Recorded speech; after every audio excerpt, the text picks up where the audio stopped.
which is, difficult to decipher what's good, what's bad. Um, that's part of training camp. Part of it's interesting, not because of that, but Vic Fangio went off on a tangent about the 2011 CBA, and that's being the demarcation line of which I've talked about for years. I love when Vic validates my my thought. He also brought up the calloused hands theory. Nobody gets calloused anymore to get through an NFL season. It's like a real thing. I mean, I talk about it all the time with veteran quarterbacks. You got these veteran quarterbacks that play forever and ever and ever. And they finally get hurt because everybody gets hurt eventually in this game. And you get these young guys and they come in and they get hurt right away after it happens all the time. And my thought has always been that because they're not callous to playing in the NFL. And I think that's a big part of it that people don't really think about. But yeah, it was a big rushing day, and you're not tackling, so it's kind of hard to decipher. Was that good? Was that? Yeah, right. So it was a tough practice to sort of digest. Football, John, by its nature, is a physical sport. It's hard to get any sort of gauge on anything to me when there's no tackling. It's part of where we are in the world and in the league. But I do think just in general, it's hard to get a gauge. Yeah, it really is. But it is easier, much easier from a passing perspective because you get to see actual traits and things like that. But the running game, it really is sort of like now, Landon Dickerson spoke after practice. And he was asked about that very thing because we had just watched a heavy running practice. And it's like, basically, how do you know if it's going well? And for him, it was like, what do you mean? How do you know if it's going well? Like, he was saying, from their perspective, it's pretty easy to figure it out, but to an outsider's perspective, it's impossible. And that's the difference. So. But they watch the film, alignment, assignment, technique. Did you get a hat on the right person? Did you open up the right gap? So from their perspective, they're watching the film and they know, well, this is a good play. But we can't tell that, certainly not and especially from field level, can't tell. And then, there's the Eagles do have a big video board that if you're close enough, you can see the replay. So you can see plays as they develop. And I was pretty close to it today, and I saw a play where Trotter, they blew it dead. Trotter got two hands on Saquon. I'm like, yeah, but he was reaching. I'm like, Saquon's probably going to break that. So it works both ways.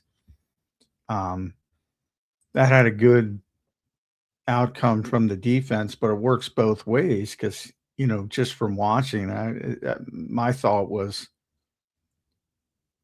Saquon would break that tackle, but you blow the whistle, so it's tough, and that's what today was. It is. It's tough to gauge, Johnny Mac. You do a pretty good job at it here on the show. We appreciate everybody being here tonight. We'll get to all of our super chats here today. We appreciate all you guys being here. Day number 10. John, Vic, you mentioned Vic already, the calloused hands theory, talking a little bit about Jonathan Greenard. What are your thoughts, John, on what he said about Greenard, just in terms of the time being missed and the impact that is to the team without obviously a player that they traded for and extended because they needed him to be a big part of the team. Now it looks like he's going to miss probably most of, if not all, of training camp here in the summer. Yeah, I mean, Vic's a guy who loves practice, so he's always going to pay a lot of attention to practice. Personally, I don't worry about it that much because he knows how to play. He's in the category. As long as he's back with 2 weeks to go, fine. There's a little bit different. Vic likes his edge defenders to drop in coverage a little bit more than most. So he doesn't get reps doing that. And that's where he went into the tangent about the 2011 CBA. Yeah, right. Um, guys weren't callous playing football if they held out or you missed time. And he said that's something we have to be conscious of. So maybe his reps aren't quite as high as what were expected. And maybe that's part of that. Jalen Hurts playing so well, and that another big day today. Nolan Smith is still there, so you have depth, and even at the lower level with Ebiketie and Epinesa. Although Epinesa had a tough day, got Andy Dalton caught him off sides with cadence, and also got a pass interference. So tough day for him, but he's been playing well overall, though. And they did a 4-minute where basically the goal is for the offense to get a first down and close out the game, and the offense was able to do it because Andy got him to jump off sides. And that's, I know people were talking about cadence. Yeah, if you got a veteran quarterback, if you got Aaron Rodgers has been doing that for 15, 20 years, getting free plays all the time. But most young guys are used to clap. Like they're not